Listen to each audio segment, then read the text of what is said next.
My name is Mark Pinales. I'm an elite runner, former elite runner, trying to get back into the swing of things. I've been injured for 12 months. I've dealt with sacral stress reactions, SI joint dysfunction, and a bunch of nerve pain all throughout my back and glutes. This is my first workout back today, so I'm gonna take you along with me. I wanna take you guys along for my first workout, tell you exactly why we're doing this. If you don't know me, I'm a content creator and I'm also an online coach, more specifically an online coach. My goal with this is to teach you how to do these types of workouts, how to get back into training, and also how to listen to your body when you get back into things, because the worst thing that runners can do is get back too quickly because they get hurt when they do that. So today's workout, we have 12 by 400 meters. Now usually I do these at about 112 to 108 per rep, but this time around we're gonna go by feel. So basically my glutes have been locking up quite a bit during a lot of my runs because there's still some bit of nerve pain. So it's acting up a little bit. So basically if I can get from 7-minute pace down to 6-minute pace, maybe even 5:30 for a couple reps, that would be an amazing day. But if I get down to 6:30, 6 flat, I'll be more than happy. Basically we're gonna do this, warm up. I'm gonna show you my warm-up routine. We're gonna head to the track, knock out these repeats. Let's see how this goes.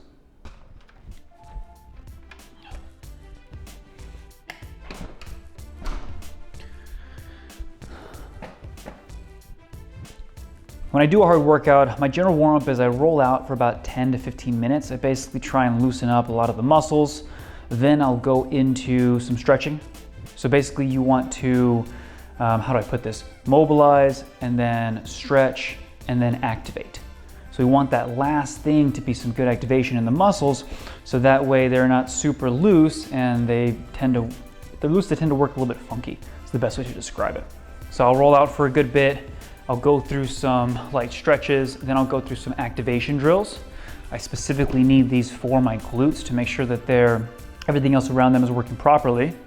And then from there, we'll go jog to the track. I'll do some more drills. So this is a pretty extensive warm-up. Maybe 45 to 60 minutes total from start to finish. But if you want to run fast, you need to be ready for it. And let me mention something very important. I'm doing 12 by 400 meters today, minute 30 to 2 minutes walk rest in between. Now, this is not a beginner's, you just come back to running type workout. If you're starting with this, I'd start with 8, maybe even 6 reps, and I would focus mostly on how you feel. I usually do 90 seconds jog rest in between, or I throw in a good float. Basically, the idea is that I want to see where my body's at. If I feel horrible at 8 reps, or if I feel like I'm over exerting myself and my body is not working efficiently, I'm going to stop, or I'm going to hold the pace that feels most comfortable to my injury. You always want to work to the weakest part of your body, and right now those are my glutes because they feel like they're always firing just due to the nerve pain. So I'm going to work to the limitation of my glutes, plain and simple. If I stop early, if I pick it up, it is only because my glutes are telling me that I can handle this work.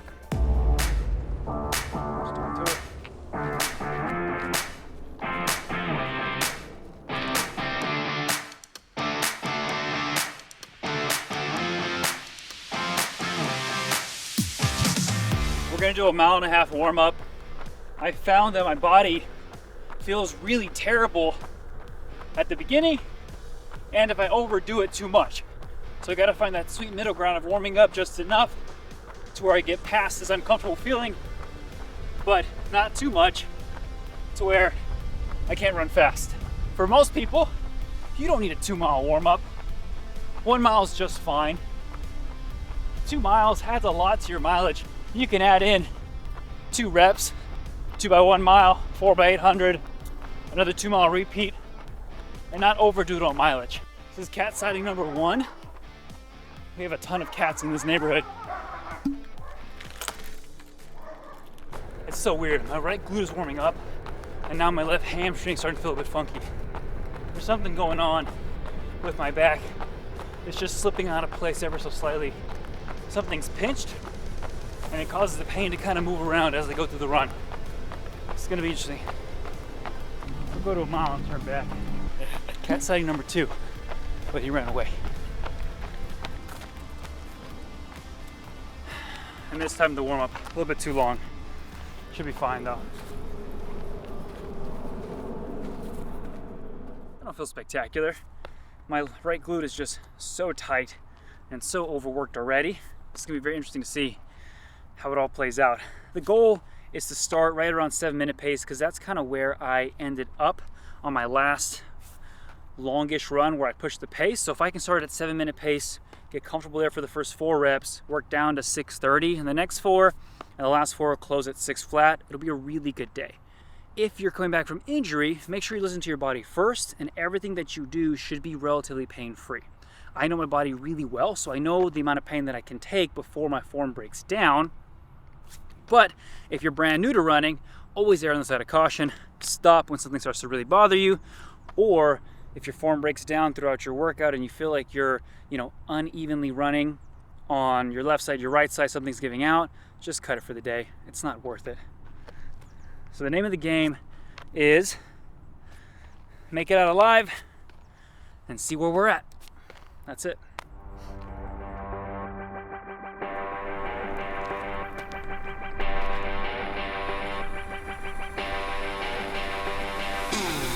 Whenever you're warming up, you want to go from slow to fast. So I start with some walking drills, as I call them, and then I'll go into A skips, B skips, high knees, butt kicks, all that good stuff, and then finish off with some fast strides to get used to race pace.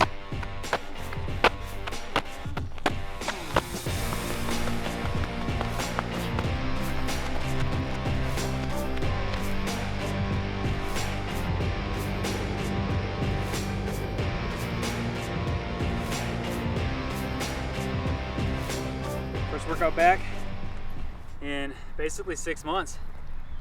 Wish me luck.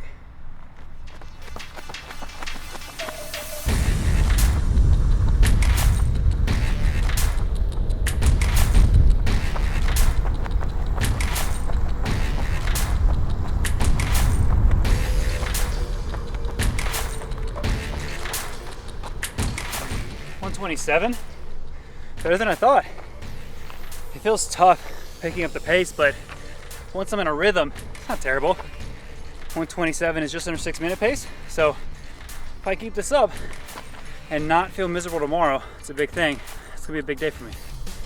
But on the one. Let's go.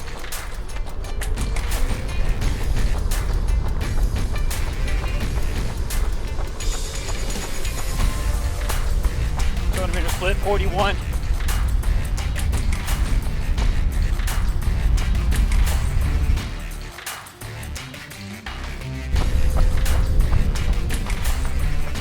$124. A little better.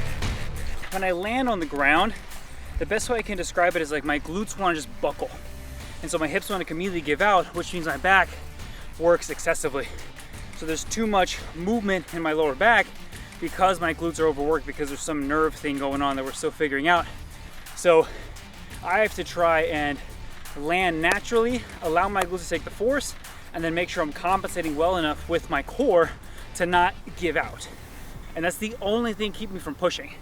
My heart rate right now is at 109. So it's not high. The only limitation is just my damn hips and glutes. So we're getting there, slowly but surely. You gotta love Austin Winters.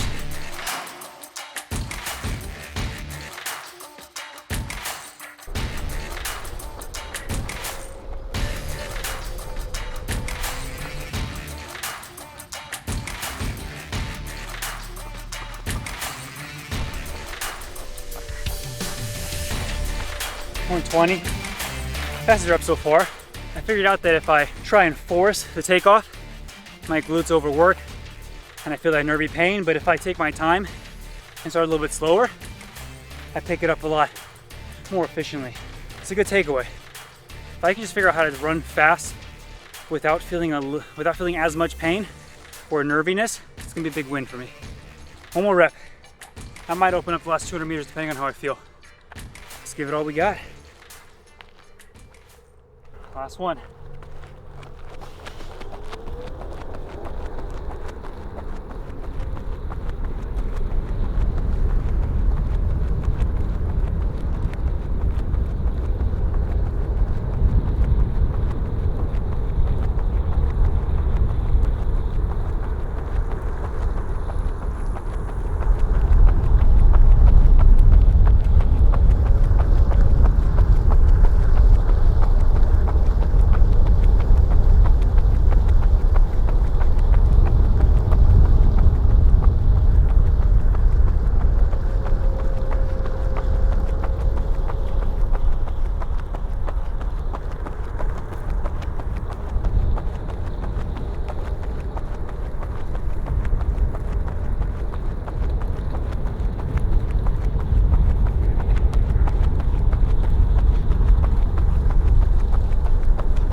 1:16. 5:04 pace per mile is not bad. That was way better than I expected. Yeah, starting off slower is the way to go. That was really good. I mean, look, 6 months of no work. It was so hard to push past 7-minute pace on any given run. I thought I would run a lot slower. This is the first time I've actually worked my aerobic system a little bit. It's a big confidence boost. I'm definitely nowhere near where I need to be. I should be able to run 5:10, 5:15 for 12, 14, 16 miles, ideally 26 miles. So we have a long way to go. Even though I haven't trained for 6, 7, 8 months legitimately, I still haven't lost my fitness. And so as long as you're consistent and as long as you stay patient and focus on getting healthy first before you push yourself, you'll be better off than you think. It'll take you a little bit, you'll be rusty for a while, but eventually you'll get back to normal. So this is really promising. Not my best day, but far from my worst. Cool down jog. Doesn't feel horrible. I feel worse standing still when like all the pressure is in my hips and my back and glutes, but when I'm moving and all the muscles are working, I feel a lot better. All in all, this was a pretty good day. Can't complain. Third cat sighting. Hey little one, oh, you have a collar on. Hi. Hi. Hi, kitty pie. What's your name? All right, workout's complete. Looking at the data, it's fairly interesting. So my paces are technically in what Coros has as zone 3, which is aerobic power. So it's productive in terms of building my aerobic base, but not so much my anaerobic base. So that I need to get down to like 5:04, 4:43 pace to really start to work my anaerobic system, threshold, all that good stuff. Heart rate was very, very steady. It's actually exactly how you should pick up your heart rate. It started out at about 145, 150, and it capped out right about at 170. Really, really good on that. Average was 135 for the whole workout. So I'm not pushing that aggressively. It really is just a physical thing. And I only spent, 1 minute in threshold zone 4, nowhere near where I need to be. Cadence was fine. Everything else was good. Slowest rep was 127, and then the fastest rep was my last one, which was 116. So I started out at 5:57 pace and finished off at 5:11. A very, very light workout, all considering. It's really just a physical limitation. So as I get back into the swing of things, and hopefully we're able to film more of these videos, you just gotta let me know if you guys like this kind of stuff, but I'll be able to show you my first workout and then show you some of my peak workouts where I'm doing 20 miles with 15, 16 miles of that at 5 flat pace. So it's going to be a huge transition from, basically a comeback story here. So I feel decent. We got to see how my recovery goes. But yeah, this was a pretty good day. I'll take it. See you in the next one.